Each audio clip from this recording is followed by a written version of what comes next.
Hi, and thanks for watching. In this video, I'd like to talk about the subtle strategies of the internal martial art Bagua Xingyi.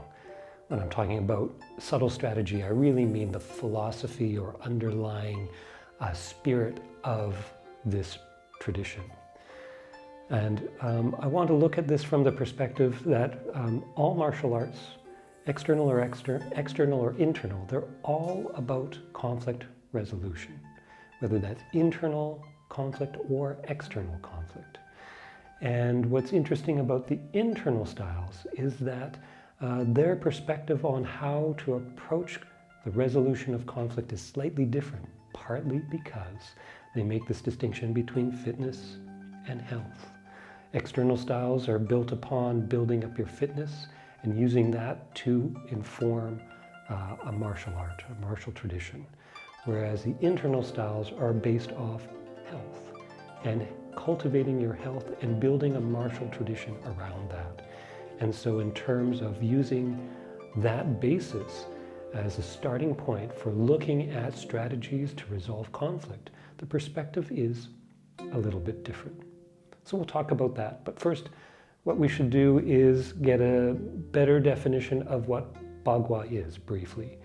And even this is a little bit difficult because from the very first generation of students, from Deng Haichuan, the founder of Bagua, he taught each student a little bit differently based off their skills and ability. And so even talking about Bagua itself, from one generation, from the very first generation on through, the tradition and style has changed and evolved. But there are a couple things that tie it all together. One is a circle walking practice.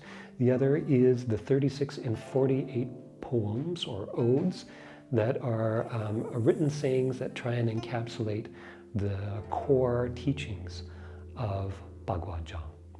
But as a student practicing Bagua, one of the first things is walking the circle in 8 postures. The postures will vary from style to style, but all of them involve a practice of finding the postures and then building a circle walking practice off each of those 8 postures.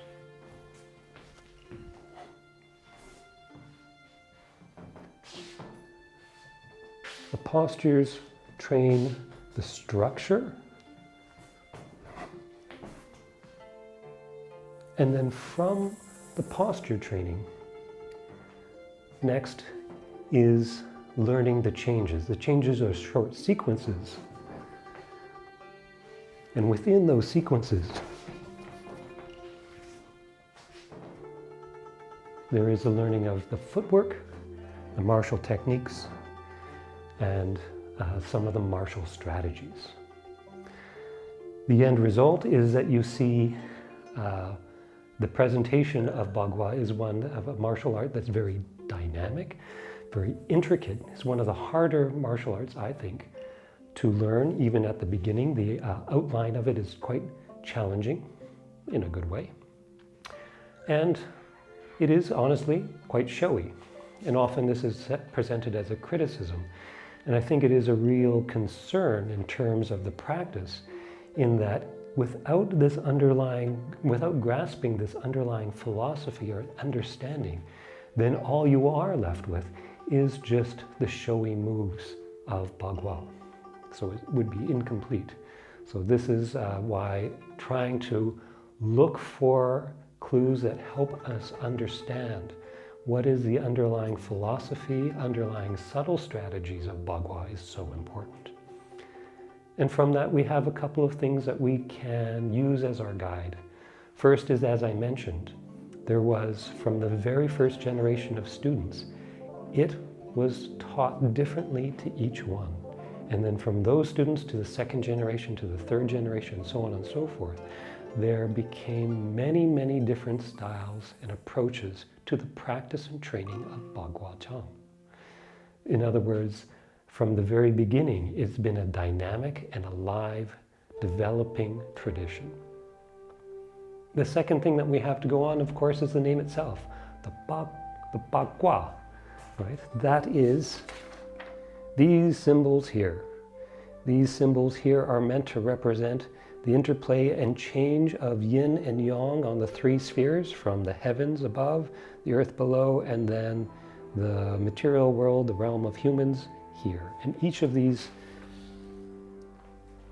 realms are constantly changing from yin to yang and back again. And so the symbols are meant to represent how these changes and progressions happen. And of course, those symbols form the basis of the classic text, the I Ching. And the I Ching, the book of classics, nowadays it seems to be mainly described as a way of it telling you what the future will be. But my understanding is, traditionally, or originally, it was a text that you were meant to study all of these symbols and how they were laid out, so that you could understand the patterns that exist in the progressions, so that it was you who would understand where the pattern was, where the interplay of yin and yang is going, and therefore you would be able to foresee what the future would hold. This is similar to what I was talking about in the last video on Xingyi, about how Xingyi has an understanding in the dynamics of conflict. And it's described as between form and intent, not in a line, coming into alignment and then falling out of alignment. And an understanding of how that process works. Bagua takes that core idea and makes it central to the whole practice, so that the practice is one of trying to understand how the patterns of yin and yang develop and change. And so the martial strategy of Bagua is one where you're always positioning yourself in relation to your opponent and changing that position, so that you are never staying in the same place. You're always trying to move around or through the person, change your strategy, change your techniques, adapt and adjust. Even the circle walking training is one from the very beginning, where you are moving in relation to something fixed, external to you, and changing your position in relation to that one thing. This change in movement is finally reflected also in the second last of the poems in the 36 and 48 poems. So poem number 47, there's two lines from it that says, one of the lines says, "When your original qi is full, you can walk without boundaries." And the other line at the end says, "If you stand still, you will be like fallen blossoms." Fallen blossoms are things that are pretty, but they are no longer part of the tree. They've now fallen onto the ground, and you will just get walked all over. And so there's this distinction in that poem, in those lines, from connection to the original qi to being able to move freely without restriction, and contrasting that with staying still and then being disconnected and having no connection. And so this is sort of summarizing a lot of the philosophy and ideas that are encapsulated in the practice of Bagua. So to sum it up in more direct terms, the central approach to Bagua is to adopt change, to always respond and participate in change. This is represented spatially with the techniques, but it also reminds me that this is also in relation to time. We often talk about time as something that we're trying to save up, we're trying to save time, or we're trying to spend it wisely, when of course this is not how time works at all. Time is something that constantly is flowing, and it's more useful, more productive for us to adopt an attitude of participating in the changing of time.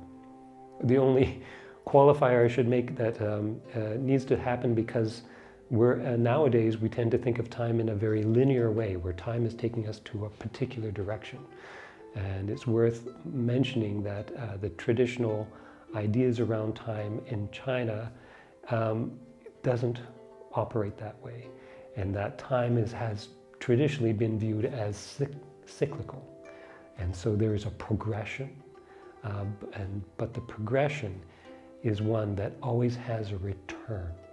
And so this again is reflected with the fundamental training in Bagua, which of course is the circle walking, which engages you in a progression, in a development, but part of that development includes the return. So I hope this information is helpful for you. Keep training, keep practicing, and take care.